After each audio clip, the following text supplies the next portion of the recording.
People don't even know. All right, we are live. I am here today with two of my favorite people, Lisa Wrightsman from Street Soccer USA and Stephanie Nguyen from Asian Resources, as well as Elk Grove City Council. So welcome, good afternoon, or maybe good morning or good night, depending on when you're watching this. And we have a half an hour here to talk about what some of these folks are doing in the community.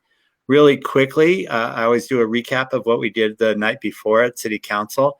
We tackled one issue, which is opening additional cannabis dispensaries and doing it for our core folks who have gone through our core program, which is really for those who have been most impacted by the war on drugs.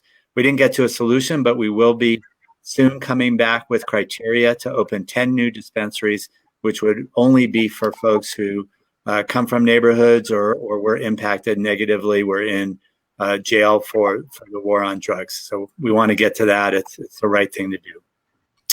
So I'm here with Lisa Wrightsman and Stephanie Nguyen, and I'm going to ask, as I always do, if these women can give me about 3 to 4 minutes of a bio on them so we know who they are. I always believe when we know people's stories, that's when we can get to success with them. So Lisa, do you want to go first and tell us what you're doing and how you got there? Sure. Thanks for having me on. First off, so my name is Lisa Wrightsman. I'm the managing director for Street Soccer USA in Sacramento, and then I founded the chapter here as well. I played soccer my whole life. I had a really successful career in college, and when I went off to try to play pro and didn't make it, I wasn't prepared to kind of deal with that void of lacking community and structure and sort of having to think up a new goal. And so I got really heavy into drugs and alcohol.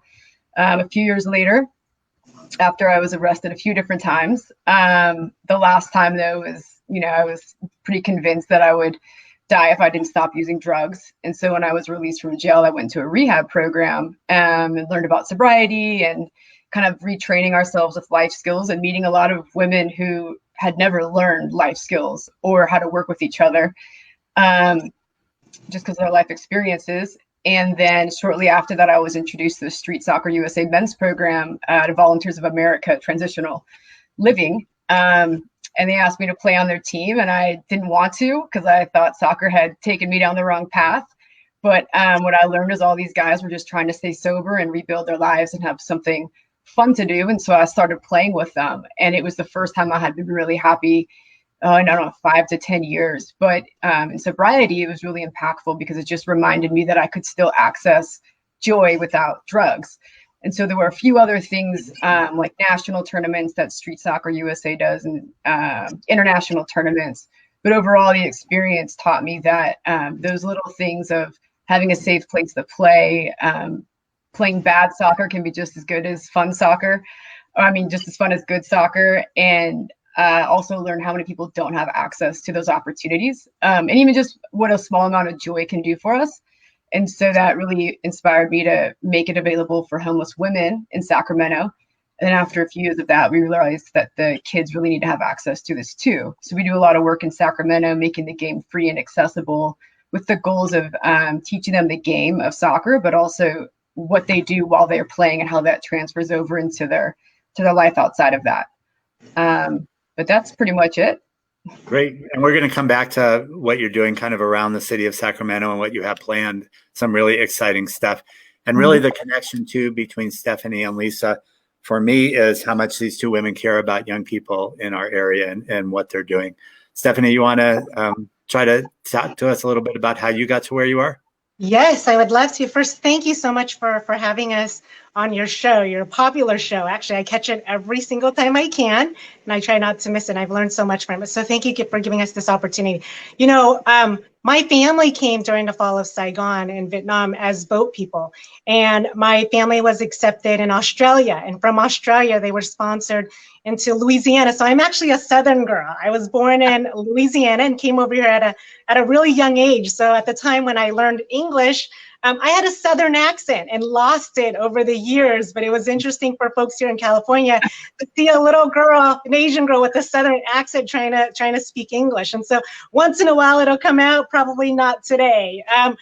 As I said, English is a second language for me. My family grew up in the South Sacramento area, just in the Little Saigon district, and we struggled with my parents and 6 kids and an uncle that lived in a 2-bedroom apartment. We knew exactly what it was like to stretch that dollar far. And at the time, we weren't aware of a lot of the programs that are available now for our community.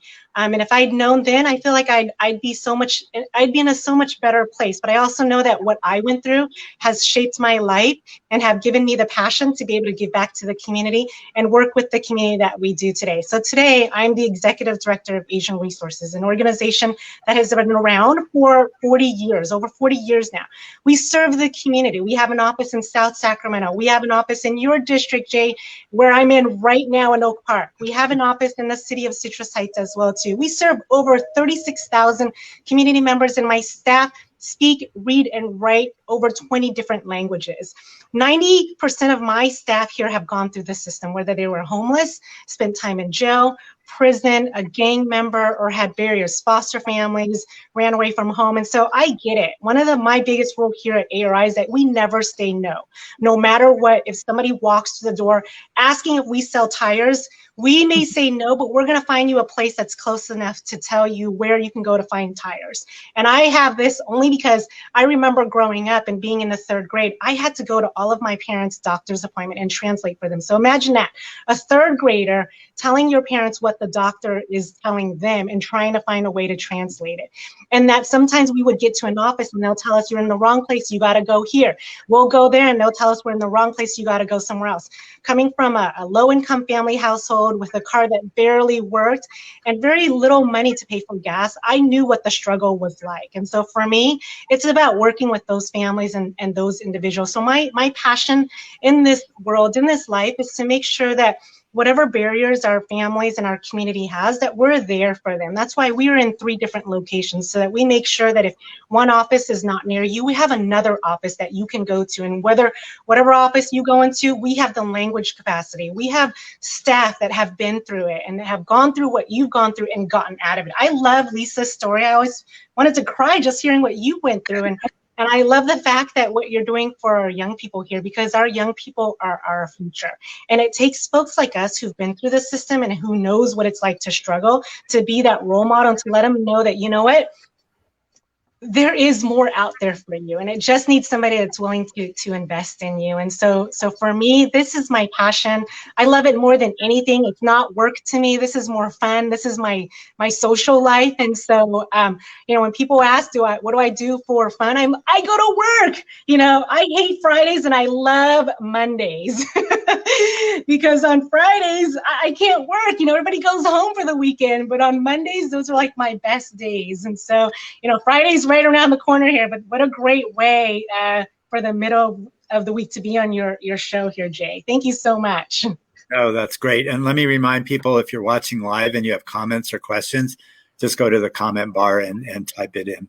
So Lisa, I remember the first time you came to visit me at City Hall, and I think I said this when we did the dedication a couple of weeks ago, and came in and said, we're trying to do this street soccer and we'd like to do it in Oak Park. And I'm like, who is this woman and what is she doing? And your organization, I think, has just blossomed and grown exponentially since those early days. Tell us a little bit about where you are in various places in Sacramento and what you're doing. And I got to say, for both of you, not just rolling out the soccer ball or boxing as Stephanie's doing, and she'll talk about that in a little bit. But it's really teaching young people what the survival skills that they need and how to be successful in life. So Lisa, talk to us a little bit about where you are in the city. Yeah, so thanks for that first meeting with you. And I think you took the first chance on us when it comes to the youth programming. So that started us off in Oak Park, and we were in some of the elementary schools like Bret Hart, Oak Ridge, PS7, Keith B. Kinney, Father Keith B. Kinney. And then that led to us installing a Street Soccer USA court at the Oak Park Community Center, which has been really exciting for us. So we've got that there. And then we give our partners a plug on that one real quick. You have other partners on the Oak Park one, right? UC Davis Health, and then YPSI, I guess, Parks and Recs, Youth Enrichment. Yeah, great. So they've been great to work with. And then we work in the Broadway district, is where we just built our brand new Street Soccer USA Park, which is going to serve, the Upper Land Park neighborhood. Alder Grove and Marina Vista is what it's called now. We've been in North Sac. We've done some stuff in Arden. A lot of after-school programming, and then community clubs. So we've got about 500 youth enrolled in our programs total. And we do year-round programs. Right now, it's a little different because it's, we had to move virtual. But I think we're working towards the outdoor stuff. We will modify our curriculum so that we still have our life skills and our street soccer skills transfer, but we can comply with the COVID safety guidelines and keep distance. And I think right now, our adult players who are dealing with they're already stressed out prior to COVID. They've been in a crisis for a while. And some of the youth too, like they just need to get outside and they need interaction and they need community and they need a distraction. So we're looking forward to getting back out and doing that. And then this next fall, we'll be in, I think, 3 of the community centers in your district. So Fruit Ridge Collaborative, the Maple Neighborhood Center, and then the Oak Park Community Center. And then we'll be doing a lot of heavy programming over at Broadway and 8th Street, where our new park is. Thank God, they're all outdoors, so that was like a great move. But yeah, and then we partner with different shelters and rehabs throughout the city. But definitely want to connect with you after this. Sounds like we probably serve a similar demographic. Absolutely, Lisa. You got it. You tell me when, where, and what. And I remember the first tournament that we did, and I was so impressed because it wasn't just about the game of soccer. It was about leadership activity. And during lunch, you were talking about nutrition to the kids. So it was really a great experience for them where they could learn a lot more than just get out. We know they need the physical exercise, and we're going to come back to that. But Stephanie, you talk a little bit about ARI and what you're doing around young people and what you've done. Yes. So one of the things that we've done for many years is our summer youth program. We do a Lunar New Year dinner, fundraiser dinner, and 100% of those proceeds go towards our youth and their summer internship. We put them into a job that is of their career choice, and they work. They submit a timesheet. We tell them, you got to do taxes. You got to have a bank account, a checking account, and everything. This is a real job for you. But because of the climate and the situation we're in right now, we had to put that on hold. And thanks to you, Jay, we were able to come up with something here. And with your support, we're going to be able to expand on it. When we talk about boxing, I know you, me, and Lisa, we think about Rocky Balboa, right? And for our youth these days, they don't remember Rocky Balboa. That's back in the 70s. What they associate boxing with is Creed. And Creed is a spinoff of Rocky. Creed is a young man who grew up in a broken family, lost his father at a young age, and he found an outlet in boxing. And the reason why we chose boxing is because, as Lisa said, they need an outlet, right? They need something to look forward to other than opening up the books and doing these Zoom calls all day. I've got Zoom calls coming out of my ears, and I can imagine what they've got going on. They're probably dreaming about it. But one of the things that we can say about boxing is that it's just not about Creed and Rocky Balboa and boxing, but it's about forecasting the unpredictable, right? It teaches you to be aware of your surroundings, and it encompasses the entire body so that you have to not only learn how to follow directions, but also listening is a key in boxing. So all of that while also being able to maintain your mental and your health and your well-being. And I've got a treat for you. If you could just bear with me for a second, because I've got something going on here that I think you're gonna wanna see. So just give me a second here as I make my way out and show you what we've got and give you a little sneak peek of it here. And what we did as Stephanie's doing this is each council office was given $50,000 to work. And so Stephanie and Lisa are 2 of our grantees. Easy boxers now. This is great. Jab cross. Good. Jab cross. Nice. I know hook. Jab cross. Hook. Nice. Good. Jab cross. Hook. Good. Stay here for 3 more seconds. Keep the volume. Good. 3, 2, 1. Special combo. Let's go. Good job, guys. Back to your boxers bounce. Jay, is that your name on those boxing gloves? It was. Eric and I supporting this. So maybe Stephanie, Lisa, tell us where these kids come from. How do they find you, or how do you find them? So they come from pretty much all over the city of Sacramento. We've got a Facebook and Instagram. We've been posting it on our social media sites. A lot of the young people have been through our programs in the past, and they're coming back, especially the ones that went through our program last year. And because of COVID, they didn't get a chance to experience all of the things that we have to offer. And so they're looking to come back here. We're trying to find things for them to do, as Lisa was saying. You know, we got to make sure that they are out and about, not only keeping healthy, but social interaction is so huge. I'm missing hugs from everybody. I feel like that's kind of all I need now. You can give me $1 million or a hug. I'll take your hug over the $1 million, honestly, right? I think a lot of kids are into, you know, are missing all of that. And so we need to do what we can to make sure that they are feeling the love out there, right? Love is so important, and human interaction is super important. So this boxing, our trainer, Jace Angelo, he's been with us for the past 2 years. He's worked with young people, but he's not only a Muay Thai trainer, but he's also done Taekwondo, and he's been boxing for the last few years. And so when we went to him and said, what can we do for young people? We need to do something that's not math related, reading related, or poetry, none of that, right? I just want them to do something that gets their mind off of education and have an opportunity to have some interaction. And so he came up with this idea. And we spinned it to you, Jay, and you were all in it. So we got some gloves with your name on it, my friend. I'm thinking you should send an invitation to the whole city council, get us out there. Every week they give you a little. But the youth are coming from here. I mean, we've made sure that we blanket the Oak Park area, the schools around here as well too.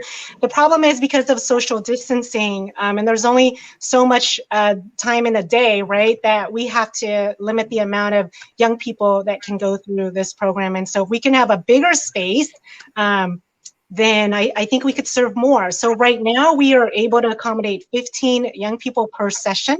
This program is going to go on for 13 weeks, and we're doing it twice a week here at Oak Park on, I believe it's Tuesdays and Thursdays here in Oak Park at our Alhambra office. Okay, no, that's great. And so do folks just call Asian Resources to see if they can get their kids involved, or if the kids want to do that themselves? Yes, they can call here and we'll forward them the link where they can sign up online. There's a waiver that they'll have to sign, but we provide everything. We provide the boxing gloves, the wraps, punching bags as well too will be in later on this week. And so we'd love to have you come visit and show us some of your moves. Yeah, I'm not sure I have any boxing moves, but I'll do my best. And I did want to say for your annual dinner, if people are interested in that, you might get a chance to see Stephanie dancing as well. So that's her on that. Lisa, how do kids find you, or you find the kids? I know you work a lot with the schools. Yeah, so we go through the schools. A lot of it's just outreach. We got to get out in the neighborhood and get the families and the kids aware of what we're doing. Like a few years ago, you didn't see kids in Oak Park playing soccer. So it's not super natural, I think, for them to reach out for soccer, but once they start playing and the parents see the kids come home tired, it kind of works out for everybody. So we go through the schools, the community centers. We'll be sending out a lot of flyers in the next couple of weeks to promote the Oak Park programs or the D5 programs. And then online and social media, people can email me at lisa@streetsoccerusa.org. And I can get you to somebody who can tell you about the programs. But we're setting our schedules in the next couple of weeks. So hoping by mid-September, we'll have them rolling. But yeah, a lot of it's, we'll just get out in the neighborhood and hopefully we can get them to our social media and they can learn about it and get them signed up. But all of our stuff is free. We'll have waivers. Stephanie, if you want a space to use, come by our new park. I might take you up on that offer. I think that would be great, or there's no reason they couldn't use outdoors at one of the elementary schools or in Oak Park Community Center. So we certainly have space. Let's talk about that later to do it. No, this is great. And our goal with the 50,000 was to fund 5 organizations, and you can go to our website and we'll tell you what else we're doing. But understanding that so many young people are on Zoom all day long, they're doing online learning. That's just, they need to get out and get exercise. So at that point, it's how do we get these kids moving and enjoying themselves so that they really want to come back, and trying to pair that up with some of the classroom things that are going on as well. So what do you think, Lisa, we'll start back with you on this one. What's your vision for Street Soccer USA 5 years from now, say, or even 10 years from now? I mean, you've grown exponentially since we first met. Where do you want to get to, and how can people help you get there? Because I think you provide such a great service here in Sacramento. I think our growth right now is, just making the game accessible and letting anybody who wants to play and participate possible. And that for us looks like removing some of the barriers. So right now we're building and installing street soccer parks in neighborhoods. Our goal, though, is to make the programs available and really give these youth a space to be expressive, to be creative, kind of what Stephanie mentioned, like away from the math and the science and the English, kind of get re-energized so they're more motivated to go and more motivated and confident to go back to those things and finish them. So what that looks like for us is we're always looking for funding so we can execute our programs. I think we do it pretty cost effectively, but we want more partners. Getting into schools is helpful. And I think what we've seen with our after school programs is the after school leaders appreciate the kids running around for an hour and a half or so before they come back in and do their work. And then, just opportunities to build the program. So it's like funding, partners the program, and then if there's neighborhoods that people want us to be in, like help us get in there, and then we'll take it from there. But we really want to make sure people have opportunity for health and physical activity in like a safe place. It's super critical. No, that's great. And Stephanie, when did you take over for Mei Li? Oh gosh, it's been, I want to say almost 10 years. I think it's 10 years. I'd have to go back and look. I haven't had that question asked yet. Yeah. And Asian Resources is really an institution in our neighborhoods. I mean, you're one of the go-to organizations for so many things. But what do you see as your next steps, or where do you want to get to? The pandemic really stopped or halted some of our plans to grow into other communities and other neighborhoods. Right now we're in Oak Park in South Sacramento and Citrus Heights, but we'd like to have more office locations in other parts of our city as well too, right? We talked about transportation, and transportation is always an issue. And so one of the things that, Lisa talked about was partnership, and that's huge for us. We don't want to do anything alone. We want to collaborate with everybody because we can only go so far by ourselves, and we don't want to do everything. We want to be able to do what we do well and collaborate with other folks who do it well so that we can all do it together. So for me, it's growing the organization in a sense of being able to offer our services and resources in every district here in the city of Sacramento. I'd love to be able to say that we're in the entire Sacramento region, but I think I'll start with making sure that we're in every single district, so that way all of the community members have a location that's within their area that they can go to for assistance. Growing our program is always something that we want to do as well too. There's never enough funding. The need is so much more than the funding is there for, and so Lisa talked about funding, and we're in the same situation as well too. We were already going to do this program, but when you came through with the sponsorship, it just gave us the opportunity to grow it even more, right? And to be able to serve more young people. And that you'll see this is already starting to take off on its own. And we're already getting phone calls and people having, asking questions and wanting to inquire about it and whatnot. And so with more funding, we're able to work with more young people. We're able to expand the program. We're able to partner with folks like Lisa to do more, right? And so, I'm with Lisa on this. The funding and the partnership is a key role in the growth of our community and our organization here as well. No, that's great. Okay, last question, and I gave you guys both a preview of this one. I ask everyone, if you switch places and you were on the city council, and Stephanie, you're on the council in Elk Grove, so you have some experience with this, and you knew you had 4 other votes in your pocket, because you got to count to 5 to get something done. You need a majority of the council. So if you had 4 votes in your pocket, you got one shot here, what would it be? What would you do? Who wants to go first? I'll go first. Okay. So listening to what Lisa had to say and just being able to share with you what we had going on right out there outside in our parking lot, and hearing more about the young people in our community and what they're going through right now, I would love to do more things like that. I mean, there's so much youth programming out there, but so much of it is so, I want to say cookie cutter in a sense of like, come in and let's have this meeting and tell me how you feel. Tell me how you think. I don't want to do that anymore. I just want them to go out there and kick a freaking ball or punch something, and then tell me how you feel after you do that, right? But we don't get enough of that out there. And this is the first time that, Jay, thanks to you, that I'm hearing things like this are happening in our community. And you're right. I am a council member for the city of Elk Grove, and I can't tell you how many times people come to us as council members thinking we can fix things at the school district or fix things as far as sports being taken away. And we have to remind them that that's the school board. You need to go to the school board for that.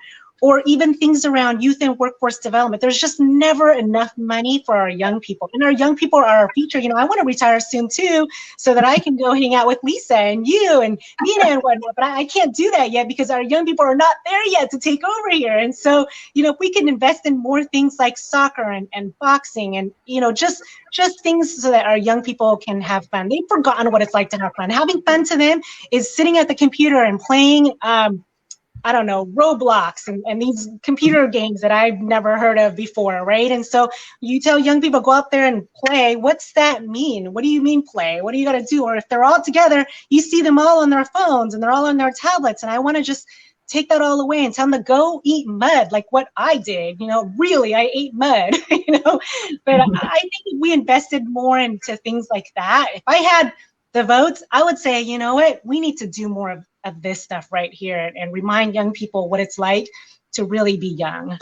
Great. Lisa, what would you do? How do you match up? I'm a big advocate of the homelessness and the lack of housing and shelters. I do believe we need more youth programmings and all that available. It's hard for me to see so many folks without opportunities to restart their lives, because we see it all the time when it's street soccer, and I think we get the lucky ones. But I've seen, including myself, a small amount of support, allowed me to turn my life around and get back into the community. And I don't know if that's 100% of that population is capable, but I know large percentages. And so if we could just get that started, I think we could see a big improvement in our community and let these people, these folks struggling right now become assets for us. And, who knows how many kids they have that are going to repeat the cycle if they can't get off the street. And so that's always where my heart lies a bit. So I would say to get those pop-up shelters going and that income housing set for everybody. No, that's great. So, Stephanie, if you will send an invitation, I'll see if I can get some of my colleagues and the mayor to come out and put some gloves on. Lisa, yes. Next vote settled, huh? Lisa, please invite me to your first ribbon cutting in the city of Elk Grove. I'm sure it's not going to be too far away after you get together. And clearly, it's easy to see why you're two of my favorite people in Sacramento. So appreciate what you do for our young people, and we definitely need a source of funding that is ongoing for kids that can't be taken away when we have hard times. So I just want to thank you for spending a half an hour. Really appreciate it. Stay safe, stay healthy, go kick a soccer ball, and don't punch anyone in the face. Yeah. Thank you, Jay. Guys, thank you. Bye. Bye.